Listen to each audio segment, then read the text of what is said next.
साल 2075। इंसान अब चांद और मंगल पर बस चुका था, मगर ब्रह्मांड का सबसे बड़ा रहस्य अभी भी अनसुलझा था। Black hole. कहा जाता था कि ब्लैक होल हर चीज को निगल जाता है, मगर वैज्ञानिक मानते थे कि इसके भीतर समय और अंतरिक्ष के सारे रहस्य छिपे हैं। इसी रहस्य को सुलझाने के लिए भारत की स्पेस एजेंसी ने एक मिशन शुरू किया।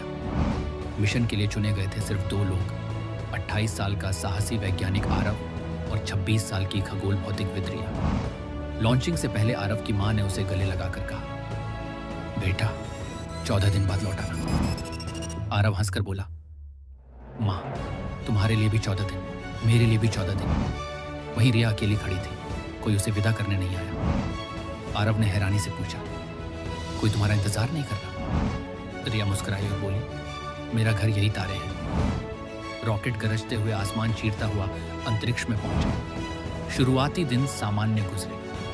खालीपन और सन्नाटे के बीच दोनों धीरे धीरे एक दूसरे के करीब आने लगे। रिया खिड़की से तारे देखती और कहती, क्या तुम्हें लगता है तारों की भी धड़कन होती है?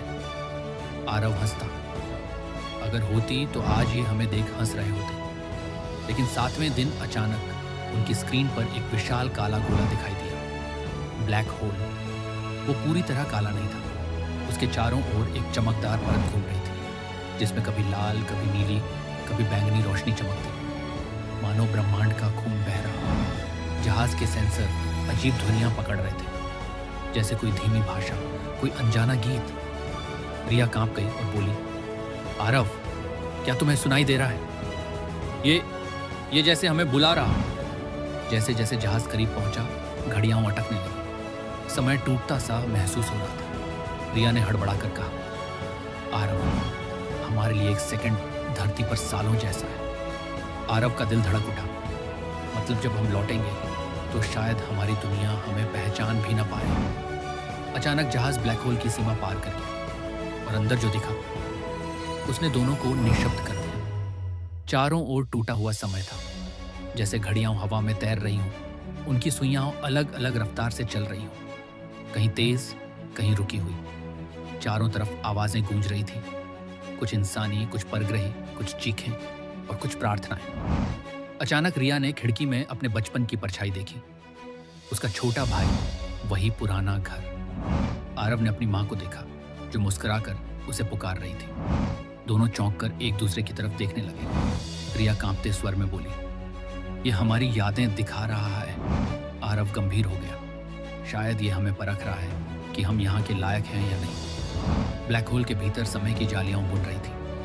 कभी एक ही ग्रह हजारों बार कॉपी होकर सामने आ जाता, कभी तारे बिजली की तरह चमक कर गायब हो जाते, कभी एक सेकंड इतना लंबा महसूस होता कि जैसे पूरा जीवन बीत गया हो। रिया चीख उठी, आरव ये जगह हमें पागल कर देगी। आरव ने उसका हाथ कसकर थाम लिया। नहीं, तुम मेरा हाथ छोड़ोगी नहीं, यही हमारी ताकत है। आखिरकार 14 दिन पूरे हुए और जहाज ब्लैक होल से बाहर निकल आया। दोनों ने राहत की सांस ली, मगर जब पृथ्वी पर लौटे तो उनके होश उड़ गए। धरती पूरी तरह बदल चुकी थी। उड़ती हुई गाड़ियां, होलोग्राम इंसान, नई भाषा। एक बूढ़ा आदमी दौड़कर आया और बोला, तुम वही हो जो 50 साल पहले गए थे। रिया का चेहरा सफेद पड़ गया। आरव स्तब्ध रह गया। लेकिन हमारे लिए तो सिर्फ 14 दिन हुए। दोनों अपने अपने घर गए।